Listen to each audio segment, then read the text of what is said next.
Maligayang pagbabalik mga bata, narito muli tayo upang aralin ang MAPE, mga pangunahin at pangalawang kulay. Kung handa na kayong makinig, humanap na kayo ng tahimik na lugar upang matuto ng mas maayos.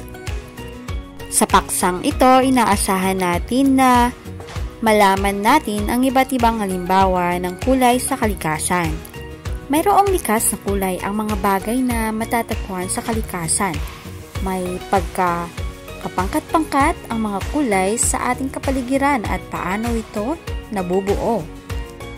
Kagaya na lamang ng ipapakita kong larawan, ano-ano ang mga kulay na nakikita ninyo? Anong kulay ito? Tama, isa itong pula. Anong kulay naman ang ipinapakita? Tama, berde. Yung nasa bandang kanan kaya?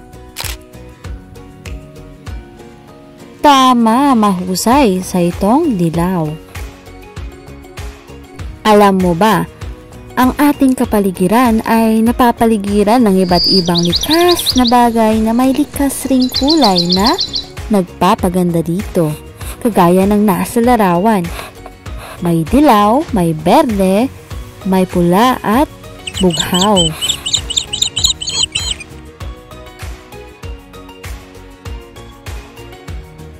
Ang pula, asul at dilaw ay tinatawag nating mga pangunahing kulay.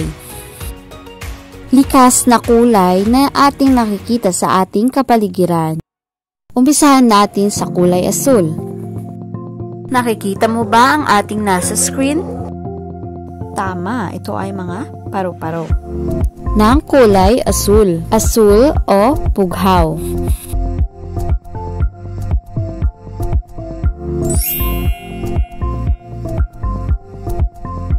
Ang sunod kong ipapakita ay mga larawan ng alimango. Tama, isa siyang alimango. Insekto at bulaklak. Anong kulay ulit ang nakikita? Mahusay, kulay pula. Anong kulay ang nakikita sa ating screen? Tama, dilaw. Ang halimbawa ay pusa, bubuyog, at saging. Kung napansin nyo, likas ang kanilang mga kulay. Narito ang iba pang mga halimbawa na nakikita natin sa ating paligid na may kulay bughaw kagaya ng sapatos, bag, garapon, pantalon, at kotse. Ano ang kulay ulit na nabanggit? Mahusay, kulay bughaw o asul. Tignang maigi ang nasa ating screen. Ang sasakyan, mansanas, sandal, sili at gitara ay may kulay na tama, kulay pula. Alamin mo nga ulit kung anong kulay ang ipinapakita sa ating screen.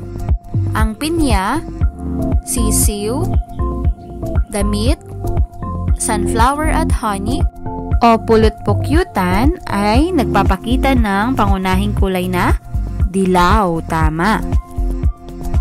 Dumako naman tayo sa pangalawang kulay. Paano nga ba nakakapagawa ng pangalawang kulay? Ito ay ang pagsasama-sama ng mga pangunahing kulay, kagaya lamang ng ating nasa screen. Ang pula at dilaw na kulay pag pinagsama ay magiging kulay kahel. Ibig sabihin, ito ay nabibilang na sa pangalawang kulay, kulay kahel. Ano ulit? Tama, kahel. Ang kulay pula at asul naman, pag pinagsama, ay magiging kulay lila o violet.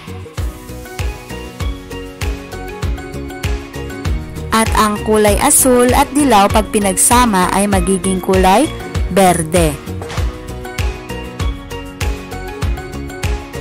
Nakuha ba mga bata? Mahusay kung gayon. Ulitin natin anong kulay ang pagsasamahin upang makabuo ng pangalawang kulay na kahel? Tama, ito ay pula at dilaw. Narito naman ang mga halimbawa ng kulay kahel. Ano ang iyong mga nakikita? Tukuyin mo nga kung ano ang mga nakikita mo sa ating screen. Tama. Dalandan, kalabasa, payong, at bota. Ito ay mga halimbawa ng kulay kahel. Ang pula at asul naman pag pinagsama ay magiging kulay lila, kagaya ng nasa larawan. Magbigay tayo ng mga iba't ibang mga halimbawa. Una ay ang pambalot sa regalo. Pangalawa ay yung bulaklak. Pangatlo yung Crayola. O di naman kaya yung pangkulay, at ang ating pang-apat ay ang talong. Ito ay mga halimbawa ng pangalawang kulay na kulay lila. Naintindihan ba mga bata?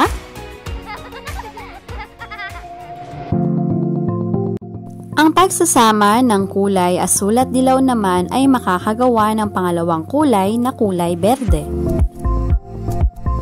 Tara at alamin din natin ang mga halimbawa nito.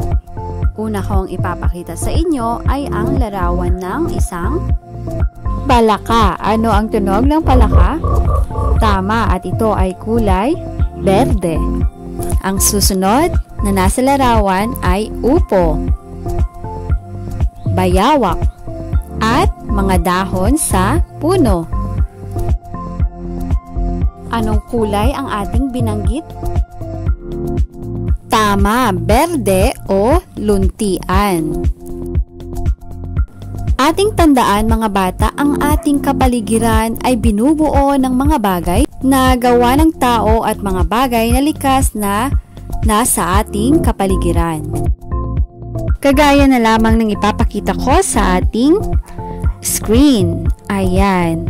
Ito ang mga likas na nakikita nating kulay sa ating kapaligiran at mga pangalawang kulay naman na maaaring pinagsama-sama gamit ang mga iba't ibang kulay na gawa naman ng tao. At ang mga bagay na ito ay nilapatan ng mga kulay gamit ang ating mga pangunahing kulay. Kaya naman nakakapagawa ng mga iba't ibang mga kulay na maaaring gamitin natin sa ating pang-araw-araw. Naintindihan ba mga bata?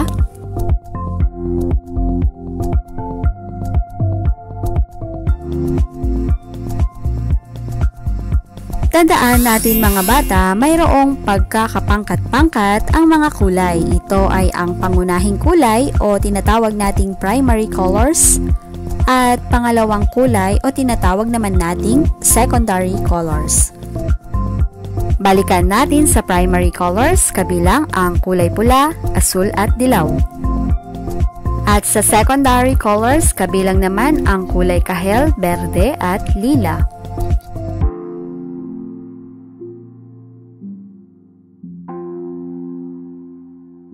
Tara't ating alamin kung may natutunan kayo ngayong araw. Bilugan ang kulay na mabubuo sa pagsasama ng dalawang kulay. Kung handa na kayo, tara't simulan na natin.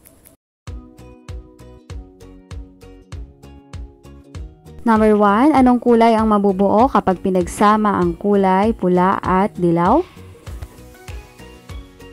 Tama! Ang kulay na mabubuo ay kahel.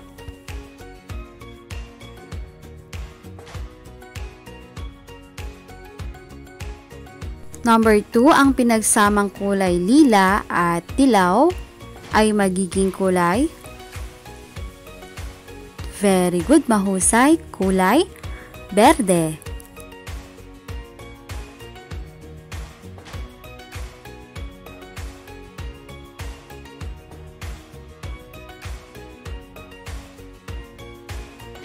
At number 3, ang pinagsamang kulay na pula at asul o bughaw ay magiging kulay. Tama! Ang kalalabasang kulay ay magiging kulay lila.